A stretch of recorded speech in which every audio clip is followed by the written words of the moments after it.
Check, check. All right, there we go. Holy crap. Hey, guys. Wow, nice crowd. Okay, we've got a lot to talk about, so I'm just going to go ahead and jump in. I know a few of you are still coming in, and there are a few empty seats here and there, so just let people in as you can. So good morning, everyone. Very nice to see you all. My name is Camille Fournier. I'm here with my co-author, Ian Nowland, and we're here to talk about our book on platform engineering, and specifically going through some of the highlights on starting and scaling a platform team.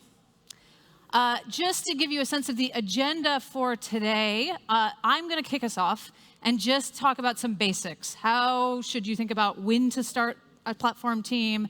How should you think about the types of people you want to have on that team? And then I'm going to really speed run through a few things about scaling these teams and how that goes wrong and how the sort of execution process for platform engineering can go wrong. Then I'm going to kick it over to Ian, who is going to give you a case study on platform and his experience sort of taking a team that he managed at Datadog and actually turning it up and scaling it successfully. So,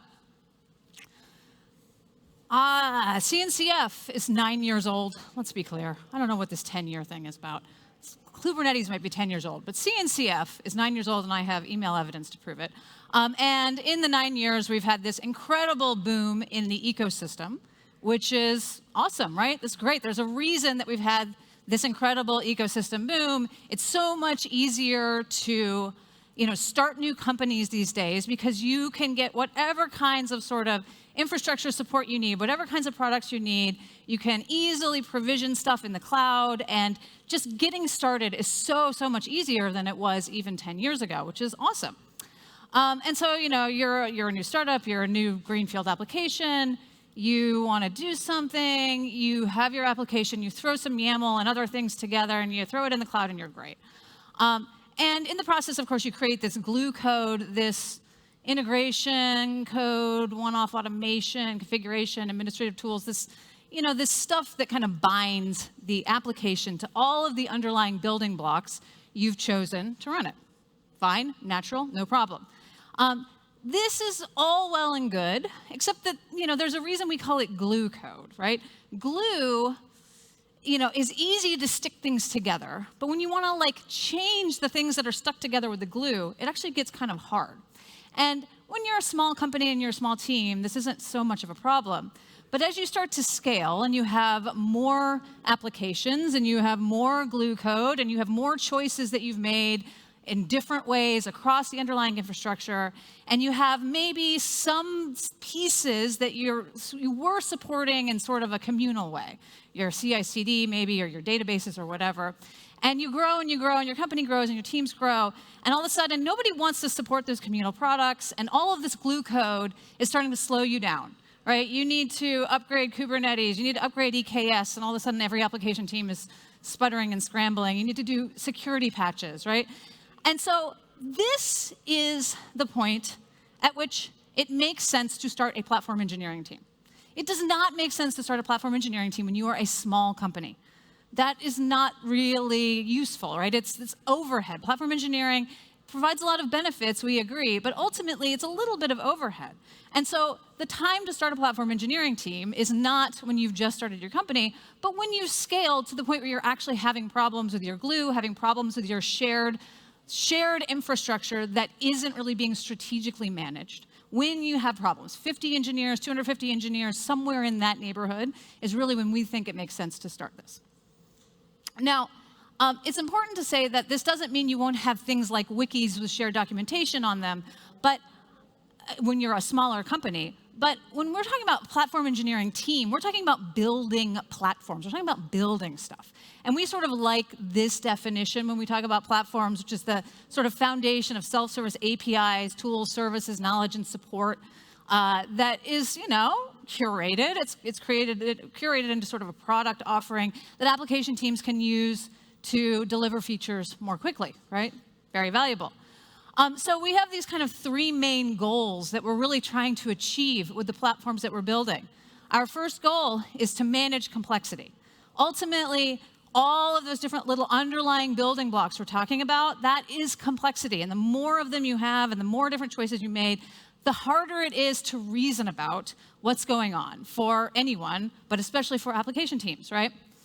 Point number 2 is we want to actually create leverage. We want to deliver more with fewer people, but we also want to have the right concentration of expertise that can do things that would be hard for any one application team with a few, this application team has like 1 or 2 DevOps engineers, and this team has, a couple of different people, and it's actually really hard for teams like that to have the concentrated expertise to build really good solutions in certain spaces. So we want to be able to concentrate that expertise so that not only can we do big things with fewer people, but also that we can do them at all.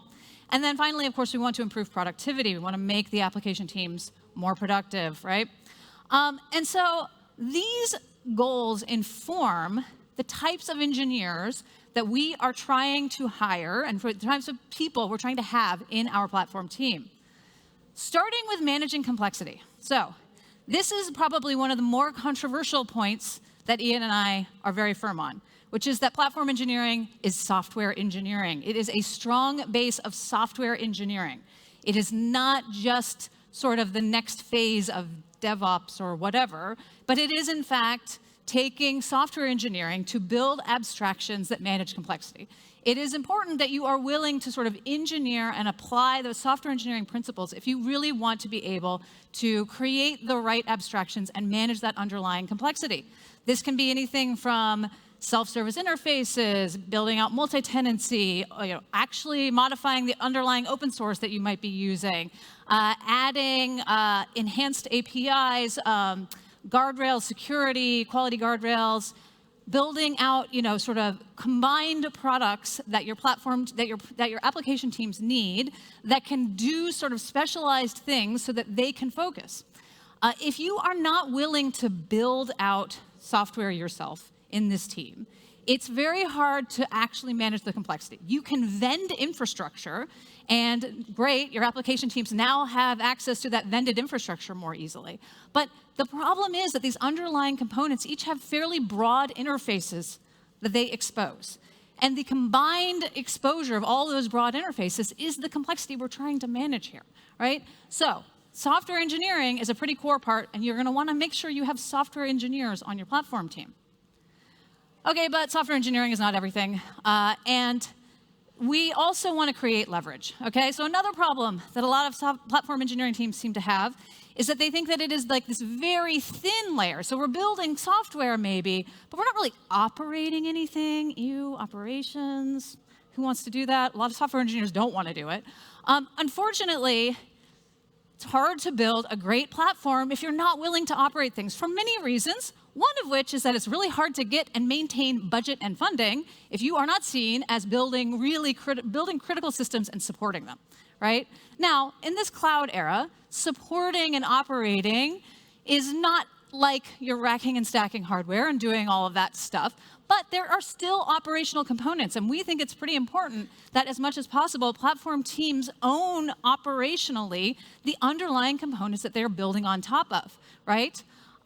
This does mean that you are going to need people who can build really trustworthy, solid foundations of operational excellence, right? You need people with strong system skills. Your DevOps, SRE, infrastructure engineers, systems engineers who are willing to go in and really figure out when you have weird issues, what's going on, when you need to be really resilient, really scalable, really foundational to a business. How do you do that? Operational ownership and operational excellence. So you do need that sort of system skill set in your platform team.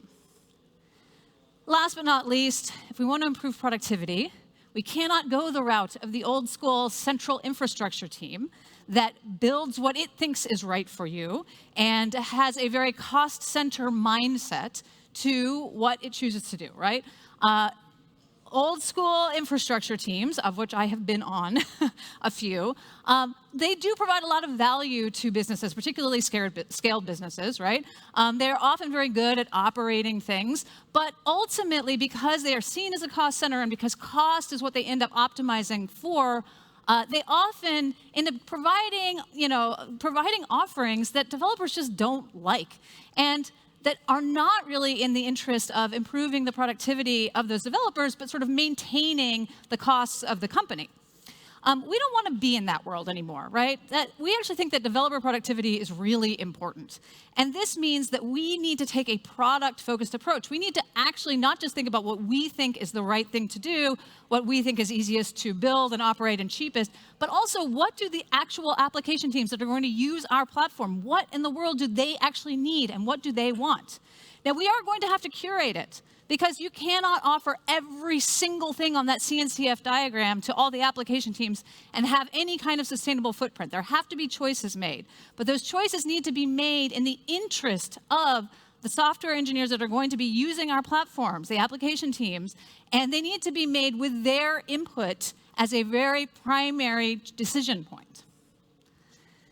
Okay, so platform teams, they blend software engineering, system skills, and a product focus. And I think it's important to note that you may not be able to hire product managers in your early days or ever on your platform team, partly because it's really hard to find platform product managers as someone who's hired a few of them. That is okay, right? So the product exercise may need to come from your managers or your senior ICs, and you need to have that sort of customer empathy skill set throughout your team. You don't necessarily need to hire product managers. In fact, we don't recommend, again, that your early team start out with a bunch of product managers on it, because that has its own problems, as I'm sure many of you know. Okay, so you've got a team. It's probably not this perfect team that we've just described. It might be, a handful of software engineers, or it might be a handful of people in SRE and, a couple of software engineers, whatever. But you've got whatever team you've got, and you're going to try to evolve it in this direction. And the early things you're going to do are going to be a lot more about proving value and impact to the company than building out your beautiful dream of a platform, right? So we very strongly recommend that in your early days, you make sure that you are delivering wins on a relatively quick basis, and you are earning the trust of the organization that you know what to do, right? I think big mistake that platform teams make is going off for months at a time to build things that then they come back and say, here is my beautiful offering. That is not a very product-focused way to deliver, and it's also a really bad idea when you are a small, new team. So speaking of scaling, very quickly, I wanted to touch on our product platform execution lifecycle. It's pretty much like your sort of standard product lifecycle in many ways. But there are a few differences that I think are worth calling out here. So, first things first, you're all here at KubeCon, great. You are learning about sort of the growth of the ecosystem and new offerings, and you're going to bring that back to your companies as ideas of things you should adopt. You should also be doing market research within your market, which is the engineers at your company that are going to use your platform, to figure out what they actually want, what they have appetite to adopt. Right? Because people will say they want things that they have no time to do the migration onto and actually use. But even more than that, when you want to figure out what to build, a lot of the time, what you're going to do is look at the application teams and see what they have already built that could be useful more broadly at the company. That many times, platform engineering teams are not doing 0-to-1 innovation. A lot of times, the work and the challenge is not that 0-to-1 innovation. It's taking someone's 0-to-1 innovation that has been proven to be necessary and in demand for your company and turning it into something that lots of other teams can use, which is a big, challenging exercise. Another mistake that platform teams sometimes make in that sort of design build exercise is that they say, oh, well, we've got a good idea of what to do. There's open source that does this, or there's something in the company that one team has made work for them that we think we could use this idea. And then they say, but we're going to completely rebuild it. We have to do a complete rewrite of this so it will scale. Bad idea, right? Again, the desire to go away for months or even years and build and then bring out the perfect thing is a common failing of platform teams, and it is a bad idea. You need to think about how you're going to plan, set milestones, communicate progress, get early adopters, get incremental adoption where possible. You need to do your product work of actually having an idea of what success looks like more than adoption. Adoption is not the only success measure. You are presumably trying to do something with this. What are you measuring? How are you measuring the impact of productivity or the impact of scaling or the impact of whatever beyond just did people adopt it or not? Because these are internal products. You can force people to adopt them. It's not a great measure. Once you've got proof that you think this is a good idea and you think that people actually want to adopt it, you want to make it easy for people to adopt it. Build those on-ramps for your platform. Finally, great. You've built something. People are using it. It's wonderful. Hopefully what you built, while it will require constant amounts of iteration to an extent, you want to ideally build something that doesn't require change every single time an application team wants to do like anything slightly new. That is often an indication that you have too tightly coupled the platform itself to the applications, right? You do want some amount of abstraction and some amount of ability for the application teams to do their own work here. But you still have lots of stuff that you need to work on and need to worry about as the platform has been adopted and sort of stabilized, right? You've got to provide user support. This is something people don't think about that much, but like, it's not just on-call. It's, I don't know how to use this. How do I get the platform to do this? How do I do that? Maybe AI will solve this problem for us, but right now, we all have to actually think about how do we handle all those user questions that are distracting our developers and support and operations folks, day in and day out. How are we scaling? How are we thinking about SLOs? How are we thinking about stability? Finally, one of the big things that I think platforms have a real opportunity to make a difference for our companies and our application teams is migration pain. Right now, every time stuff changes, application teams have to do work to deal with that migration, EKS upgrades and Python 2 to 3, good Lord. And, this, that, and the other, right? There's so much pain exposed to application teams. And again, our old school classic central infrastructure teams really pushed a lot of that pain out to the application teams. Yes, they did their own work. There was plenty of work for them to do. But then it turned into these horrible, huge project management exercises that would just constantly hit. Can we abstract that pain and handle it ourselves in the platform as much as possible without passing it through to the application teams? I think this is a great opportunity for platforms. Woo! All right. So just to wrap my section up and hand it over to Ian, there are 4 questions that I think are pretty important to be asking yourself as you're building out and scaling your platform team. The first question is, are you writing software? You may not be writing it everywhere all the time, but if you're not willing to really take a step back and say, I'm not just doing automation, we're not just vending infrastructure, we're actually thinking about what software might look like to make this problem better, then you might be missing an opportunity, right? On the other hand, if you're only writing software and you're not operating any critical systems, you are putting yourself at risk because you are not really delivering something that is seen as essential to your company. Almost certainly. I am sorry to say it that way, but it's just true. It's very easy to get your budget destroyed when you're seen as a team that's like kind of an optional nice to have, right? People who operate critical software are not an optional nice to have. Are you talking to your customers? I think we've beaten that one to death.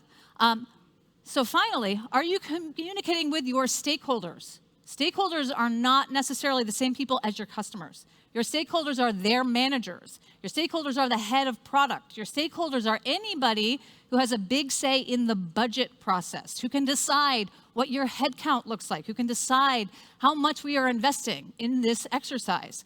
You need to be communicating the value of your work to those people in ways that they can appreciate and understand, right? That means, knowing what they care about, making sure you are pushing that value out there regularly, communicating regularly, and, doing a little bit of sales. And so with that, I'm going to hand it over to Ian. Thank you, Camille. So my name's Ian Nowland. I was a VP at Datadog between 2019 and 2023. And today I'm going to talk about one of the teams that reported up to me for most of that time. And it's interesting in terms of a platform team in that they had to restart 4 times before they actually found a mission that worked for both their customers and themselves to be sustainable. So this is actually a very, very common team you see in the industry, which was a data platform team, a data reliability team. They had Kafka, Cassandra, Elasticsearch, Postgres. It was a 6-person team. Datadog at this point was like growing rapidly. So there was about 300 product engineers who were using these platforms in different ways.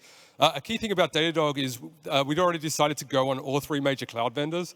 So we couldn't just like use, Google's best offering, Amazon's best offering. We did sort of need to have some amount of internal development here. And the key thing is this team, when I started, was already in operational hell. They were seeing 50 incidents a week. It was clear that burnout was on the horizon. And so what was happening here? And so I've sort of set up a bunch of slides like this. Is in the team's mind, their mission was to own the data platform automation on Kubernetes on all major clouds. This was back when Kubernetes didn't support stateful so well. All 3 clouds are different. So this is a pretty good mission in theory to like bring a team together. And so the plan was like, yes, we will operate. This was a team that was happy to own operational on-call for what they did, but they thought they were going to spend all their time building this automation. The reality, as we've sort of seen with the 50 incidents a week, is that they were in operational hell. Basically, things were on fire over time. And so if you look at what happened here, it's sort of a very common story I think we see across the industry, is they thought that they'd be spending all their time writing automation.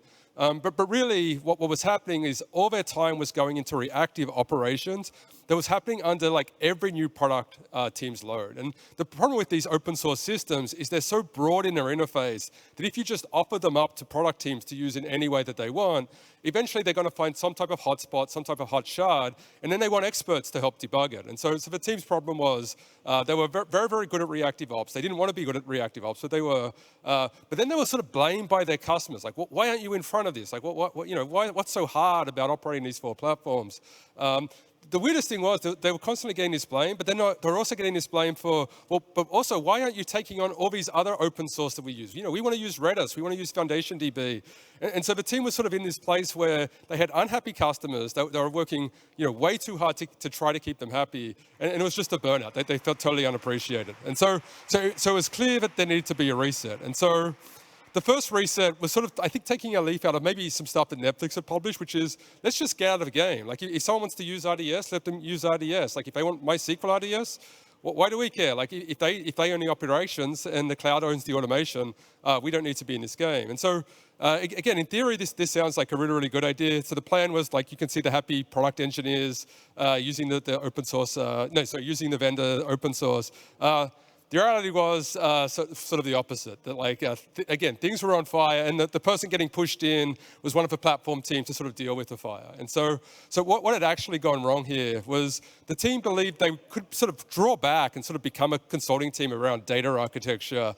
But the biggest thing is, if you've like tried to use Postgres across all 3 major clouds, you'll see it's actually not the same. That there's these slight differences that come back to bite you, particularly under load. And so the problem is that the team still existed. So when the product teams were having these issues, on one cloud with one system, the team was still called in to sort of, come in and, solve the critical issue.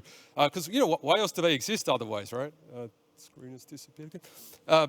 And so they would, they had this idea that they were getting out of ops, but actually they got further into reactive operations. This had 2 problems. First of all, they now lacked a lot more, they now lack context on what the product team was done. They had never been consulted on the use case, and so they actually knew less, the incidents were worse. The further thing was, like, in terms of any follow-up, like, now they'd sort of lost influence. Because they weren't operating, or because they were trying to get out of the game of operating things, what did their advice matter? If you thought you knew better on a product team, you could just go and do it. And so again, we sort of saw that this solution wasn't working at all. So the next reset was SLAs and SLOs. This was like, taking, the SRE Blue Book, believing like if we just document everything that we can around, what we need to, what a product team needs to do to hand off their data platform onto us. If we just document all the details, everyone will be happy. And so on the left, you see the happy collaborating product and platform engineers. On the right, this is what actually happened, is that there was a lot of disagreements, and the person in the middle is the sad executive who had to like adjudicate these results. And what was actually happening is there's this sort of idea that if we just set expectations, and customers were saying like, oh, set your expectations, and this will make, then we will know what we have to do. The reality was the expectations, they had to pull back these broad offerings to such an extent that they basically required the product teams to re-architect their systems right as these systems were in production under heavy load, and they were getting yelled at by their management for not shipping features fast enough. So SLAs and SLOs did nothing to actually improve the core problem, that someone needed to do this work to do it. And so what happened in reality is, each handover required an executive interaction. That was sort of me. Product teams, they didn't want a process at the end of the day. They just wanted this problem solved. They wanted something, abstracted and solved for them.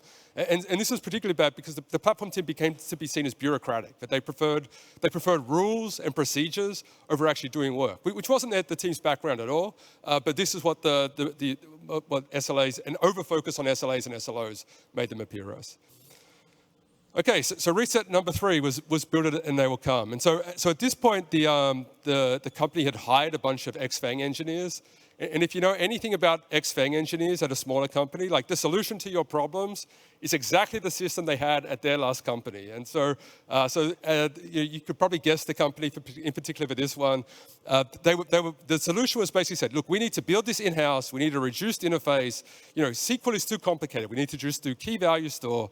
And in particular, they said, but we know the business someday will need global data stores. So if we bundle these two things together, surely the business will be happy. Like we'll be seen as prescient. We're sort of ahead of a curve.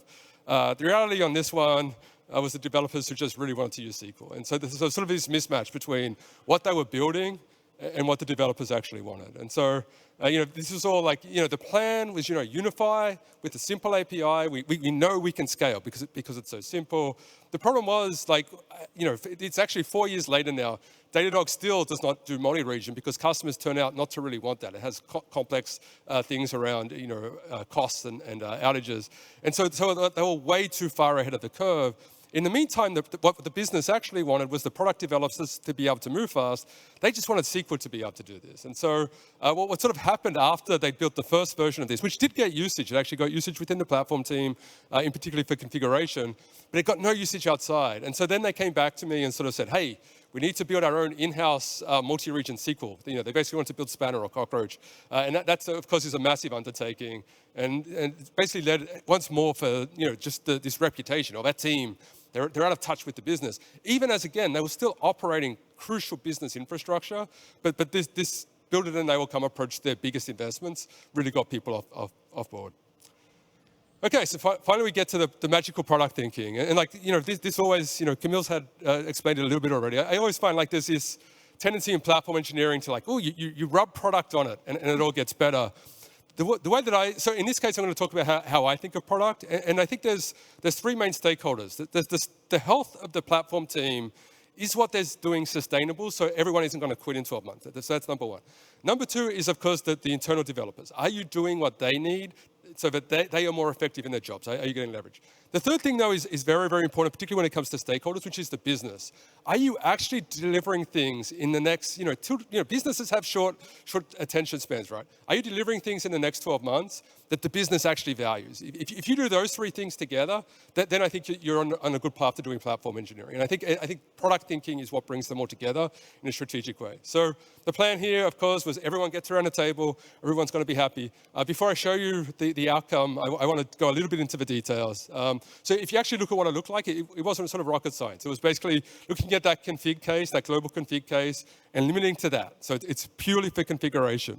Then for actually SQL, which the team wanted, what they did is they were interviewing customers. Is they found that there was these constant pain points between people who wanted to couple together Elasticsearch, Redis, and Postgres, essentially as a caching searchable database, probably a problem that all of you sort of see. And they sort of realized that they could raise the abstraction here. And if they raise the abstraction, teams would actually take some restrictions on how they use Elasticsearch and how they use Postgres if they were actually getting value out of the combined offering. The key other things they sort of did in terms of his product thinking is they did not build it and then throw it over the fence. The early offerings were very much partnerships with key business initiatives. The other thing they did is they avoided this future platform language. So the last one, when they did it, it's this is what everyone's going to have to move to someday. When they built these 2 systems, they do believe that they are going to replace everything someday, but they sort of saw that the fear that the prior type of talking had done, where everyone feared a migration or feared wasted work, and so they totally avoided the future platform language. They're like, hey, we're just building useful things, and maybe someday you want to use them too. Okay, so looking at the outcome of this one, it's so the plan was, of course, happy developers around a table, and then very, very meme-worthy Studio Ghibli, developers are happier around the table, and you see in the background usage is going up. So the outcome of this one was actually finally success. And so if you look at the actual reality here, it took twice as long. Building this platform was not easy, particularly getting it to scale under real load. But the social proof, the fact that they were working well with development teams, with product teams on things that were delivering business value, just meant that it was interpreted way differently. This delayed sort of execution. Like it wasn't seen as a problem. It was just seen, engineering is hard. Things are going to take a while. The big thing is it's sort of coming back to the stakeholders. This is what this sort of seeing it all work together is, in my mind, a large part of what made stakeholders happy to give extra headcount to the team for the first time. It wasn't seen as a platform team just like building platforms for platform's sake. It was a platform team serving the business. And so really for the first time, I had my peers like happy to give headcount over to the platform team. So I sort of coming back to Camille's 4 questions, I just put a little bit of slant on all of them. So are you operating critical systems? That's absolutely important. But as we, probably everyone in this room, just be very wary of just vending open source where you're on call for any particular problem it might have because you haven't at all abstracted it away the ways that you want it to be used. It's very, very hard to survive the operational burden of that. Are you writing software? Very, very important. But really beware of that build it and they will come, not delivering value for 12 months, just going in the back room. We know what they want, and they'll love it when they see it. I don't think I've ever seen that work in my career. Are you talking to customers? That's really important. But one thing with customers that sort of anyone who's worked in product knows, listen to their requirements, do not at all listen to their solutions. Like, it is your job to look across all of the different customers with all their conflicting requirements and find a common theme. And that was part of the problem of this team, is they were often just thinking by listening to customers they were going to make them happy and did not. Finally, are you communicating with your stakeholders? And if you're not communicating with them, they're not going to know when you're succeeding, and they're not going to give you what usually in platform what we need over time, which is more headcount to actually make things work. And so with that, I am done, and thank you. Thank you.